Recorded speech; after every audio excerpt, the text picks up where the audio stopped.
And welcome back, everyone, to Overtime. Our special guest, Cleveland native, former Eastside High School basketball standout, two-time SEC, all SEC, I should say, for the LSU Tigers and NBA draft pick of the Milwaukee Bucks some 10 years ago, Johnny O'Brien, the J.O.B., joining us here on this Sunday evening. Now, Johnny, as far as your love for basketball, it goes back some years. I remember coming across you as an eighth grader, but even before then, you had a love for basketball. But kind of take me back to that moment when you realized that maybe this is something you could become very good at. Yeah, I think it was around 8th grade or 9th grade when, actually I was 8th grade. I was really a tall kid. I was raw, played hard, didn't have a lot of skill at the time. And, Coach Cobbins, he took me and a group of guys down to Jackson to try out for, AAU. I had never heard of AAU. And so when I went, I was one of the few players that actually stuck with the team and got picked. And, kind of went up from there. I started traveling, playing AAU ball. I started going to camps and getting noticed.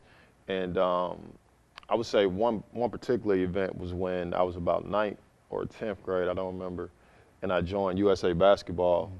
And that was, USA Basketball basically, I would say about 25 or 30 of the best young players go in the age group, go to Colorado Springs, and you basically try out for, to play USA Basketball, youth USA Basketball. And so when I went there, I was one of the best players amongst, the Bradley Bills and Quinn Cooks and Anthony Davis. I was, amongst that group, and I ended up getting picked on the 12-man roster. And when I returned home, I knew, I was like, okay, I think I'm pretty good if I can go, on the national stage amongst, those guys and be chosen. So that's when it kind of clicked for me that I think, like, okay, I think I got a chance to do this thing. So now, little birdie told me that actually basketball wasn't your first love. It was actually football as a defensive end, if I'm not mistaken. Well, yeah. So actually, I grew up. I grew up a huge football fan. Me, my brothers and cousins, we always watched football, played Madden, and I was actually a huge Randy Moss fan.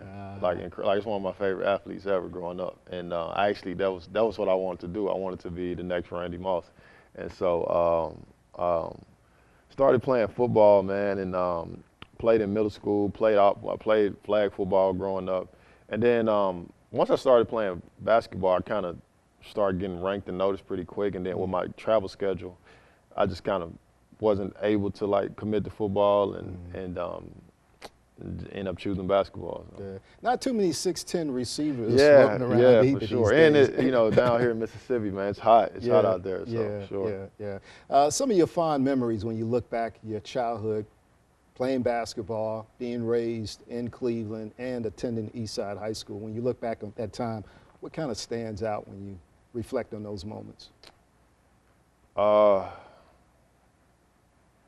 Man, just the interaction that I had with people. I think that the impact that I left, on the city, on the team. In that moment, you're really just a kid, kind of just going through life. But when I look at it, the packed crowds, I remember, practice outside running on the track. You got, Roy Williams from North Carolina and John Calipari. I remember him coming down to the school, and just, just those memories of moments that you would think are surreal and impossible for kids, kind of where we from. Not just myself living it, but being able to share those experiences with, my neighbor and my classmate and my teammate and, everybody else in Cleveland. So. Yeah, and I know too, you talked about getting drafted. I was there draft night, bunch of family, friends. What was that moment like? Because I know there were tears of joy, tears of not only joy, but also tears that can be derived from the hard work that you put in and that dream that was shared with your family. But kind of take me back to that moment of draft night when you were able to experience being drafted, something that I'm sure every kid that picks up a basketball thinks about someday. No, I think you hit the nail on the head, man. I think it's for me, I was just super, and I get emotional thinking about it, man. But it was just one of the most fulfilling. It was just one of the most fulfilling things that I've ever done in my life. Like, it was literally just all the hard work you've ever done in your life.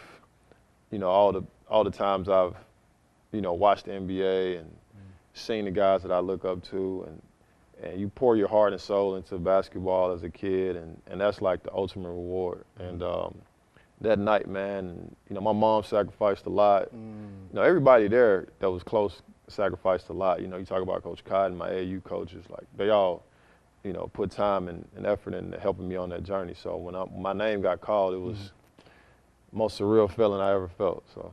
All right. Well, I tell you what, Johnny, we're going to take our final break. When we return, we're going to talk a little about what you've been up to as of late, and also your future, because that ball eventually is going to stop bouncing someday. Definitely. So we'll touch on that and much more with Johnny O'Bryant here on your Overtime right after this short break.